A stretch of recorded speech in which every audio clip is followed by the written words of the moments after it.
ဘဟုစီသာမကြားရတဲ့အဝေးမှာတာဝန်လွယ်အားစစ်ကြောင်းခနဲ့ရဒီတော့မပြန်နိုင်နဲ့မင်းခါယောက်ျားကိုရဲပါကိုရဲပါ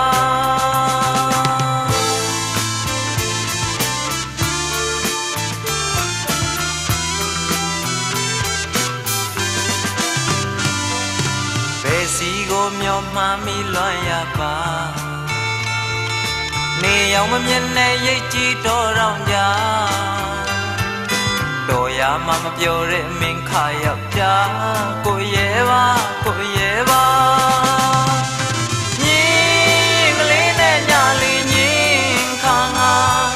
အဖေါ်အပေါင်းများနဲ့ထွက်ကစားတယ်အခိုက်မှာဘောရွှေမင်းသမီးလေးရောင်လို့တော့မှအဝေးရောက်တယောက်တော့သူကိုတသိရမလားတစ်ခါကလေးတော့လေဝမ်းတော့အနေမိသားမမြင်နာကြလို့မိများသွားပြီလားပြောရမမျောသားတဲ့မင်းခါယောက်ျားကိုရဲပါကိုရဲပါ